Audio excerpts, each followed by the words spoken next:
se font rares. Les régions pauvres continuent à l'être et à être marginalisées.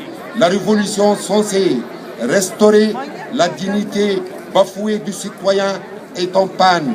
Pire, les libertés sont de plus en plus menacées, soit par le gouvernement, soit par des milices para-étatiques qui nous rappellent les sinistres escardons de la mort qui ont sévi en Amérique latine.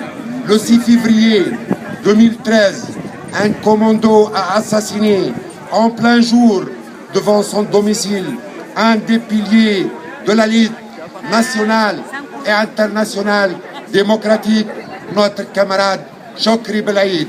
C'est le camarade Chokri Belaïd.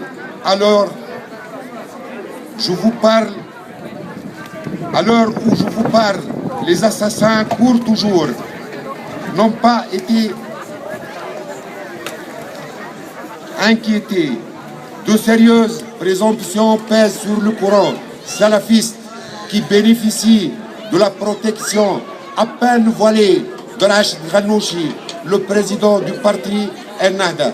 Pendant ce temps, la rédaction de la Constitution piétine et le gouvernement remanié continue à sombrer dans le partage du pouvoir considéré comme un butin.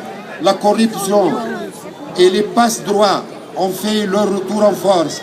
Les nominations à des postes clés de l'administration des proches du parti au travail illustrent la persistance du réflexe de la privatisation de l'État. Bref, c'est le règne de la rumeur. L'avenir est incertain et le Sud dépendra de la mobilisation de la société civile et des forces de gauche. Il l'est d'autant plus que la crise du capitalisme globalisé cesse de s'approfondir. L'économie tunisienne est en panne et se dirige vers la faillite.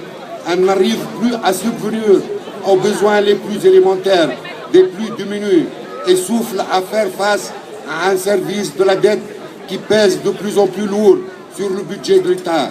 Pour accéder au marché financier international, ces bailleurs de fonds exigent d'elles qu'elles se soumettent aux exigences du Fonds monétaire international, une baisse drastique des subventions des produits de première nécessité, la privatisation du secteur public, bancaire et l'assainissement des grandes compagnies nationales.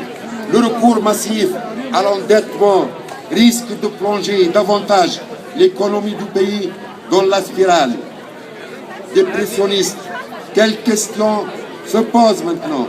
Pourquoi avoir accompli une révolution si c'est pour tomber dans le gouffre d'un programme d'ajustement structurel déjà expérimenté au milieu des années 80?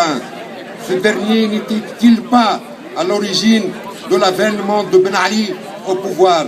Les recettes ultralibérales n'ont-elles pas montré leurs limites là où elles ont été déployées? Abstraction faite des périodes au cours desquelles ont été mises en œuvre. Il suffit de regarder autour de nous les exemples de la Grèce, de l'Espagne, de l'Égypte, de l'Italie, pour se rendre compte de la nocivité du libéralisme. Jusqu'à quand nos peuples vont-ils subir les effets désastreux de la crise permanente du capitalisme et de l'impérialisme? Chers amis, chers camarades, n'est-il pas venu le temps de réfléchir ensemble sur les voies et moyens appropriés pour l'instauration d'un ordre économique international solidaire, débarrassé de la nature cyclique du capitalisme et au profit des classes marginalisées qui forment l'écrasante majorité de nos peuples?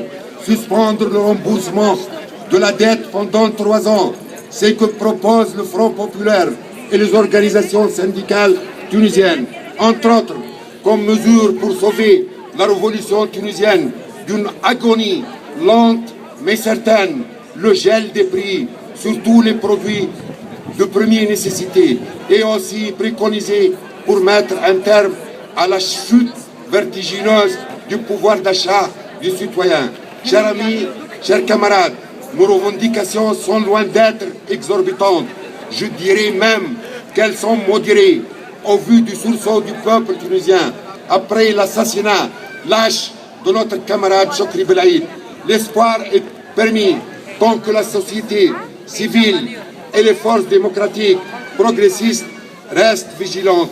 Jusqu'ici, nous avons réussi à contourner les écueils de la dictature militaire et de la guerre civile en optant pour une voie pacifique et une transition vers la démocratie d'une manière pacifique. En ce moment même, en lieu en Tunisie, sous la bannière de l'Union générale des travailleurs tunisiens, des manifestations pour exiger que les droits syndicaux et le droit de grève seront respectés et garantis dans la nouvelle constituante. Le combat contre les forces libérales et la culture de la mort est plus que jamais d'actualité. Et je ne pourrai en aucun cas passer sous silence le drame du peuple palestinien. Longue vie à la Palestine et à la résistance palestinienne. Yes. Ce n'est qu'un début.